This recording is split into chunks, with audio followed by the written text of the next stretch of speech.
নমস্কার বন্ধুরা, আশা করি আপনারা সবাই খুব ভালো আছেন। আজকে চলে এসেছি চিংড়ি মাছের ভুনা রেসিপি নিয়ে।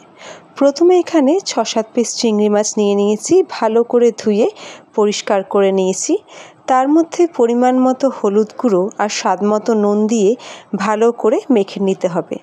এখানে আমি দুটো মাঝারি সাইজের পেঁয়াজ নিয়ে নিয়েছি। পেঁয়াজগুলোকে ভালো করে কুচো করে কেটে নেব। প্রতিটা ইনগ্রিডিয়েন্টসের পরিমাণ আমি ডেসক্রিপশন বক্সে দিয়ে দেব, আপনারা ওখান থেকে সমস্ত পরিমাণ দেখে নেবেন। এবার একটা কড়াই গরম করে নেব, তাতে দিয়ে দেব পরিমাণ মতো সর্ষের তেল। এবার এক এক করে নুন হলুদ মাখিয়ে রাখা চিংড়ি মাছগুলোকে দিয়ে এক এক করে দিয়ে দেব। এবার ভালো করে এপিট ওপিট উল্টে পাল্টে ভেজে নিতে হবে গোল্ডেন ব্রাউন হওয়া অবধি। দেখুন আমার চিংড়ি মাছগুলো ভাজা হয়ে গেছে। এবার একটি পাত্রে তুলে রেখে দেব। ওই একই কড়াইতে এবার কুচিয়ে রাখা পেঁয়াজগুলো দিয়ে দেব। একটা খুন্তির সাহায্যে ভালো করে নেড়ে চেড়ে পেঁয়াজগুলোকে ভেজে নিতে হবে। এবার দিয়ে দেব স্বাদ মতো নুন, হলুদ গুঁড়ো আর লঙ্কার গুঁড়ো। সমস্ত পরিমাণ আপনারা ডেসক্রিপশন বক্স থেকে চেক করে নেবেন।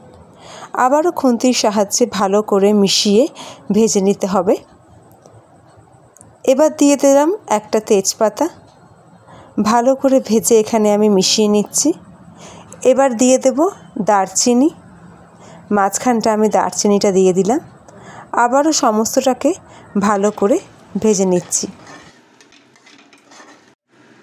এবার দিয়ে দেব আদা বাটা অথবা গ্রেট করে রাখা আদা।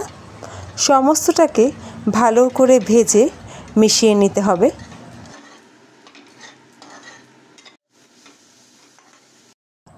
এবার দিয়ে দেব পরিমাণ মতো জল। সমস্তটাকে খুব ভালো করে মিশিয়ে নেব। এটা আমি চিংড়ি মাছের ভুনার রেসিপি করছি, তাই এখানে জলের পরিমাণ অল্পই দেব। জলটা ভালো করে ফুটে উঠেছে। এবার আমি ভেজে রাখা চিংড়ি মাছগুলোকে দিয়ে দিলাম। এবার সমস্তটাকে ভালো করে নাড়িয়ে চাড়িয়ে মিশিয়ে 7-8 মিনিট রান্না হতে দেব। 7-8 মিনিট রান্না হয়ে গেছে। আমার চিংড়ি মাছটাও ভালো মতো সেদ্ধ হয়ে গেছে। উপর থেকে কুচানো ধনেপাতা আর কাঁচা লঙ্কা দিয়ে সমস্তটাকে ভালো করে মিশিয়ে নেব। আমার চিংড়ি মাছের ভুনার রেসিপি তৈরি হয়ে গেছে। এবার এটাকে আমি সার্ভ করব। এটা সব থেকে ভালো লাগে গরম গরম ভাতের সাথে খেতে।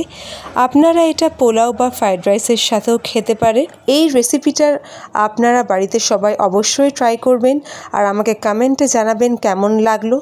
ভিডিওটা ভালো লাগলে লাইক করবেন, কমেন্ট করবেন আর সবার সাথে শেয়ার করবেন। সবাই খুব ভালো থাকবেন, সুস্থ থাকবেন।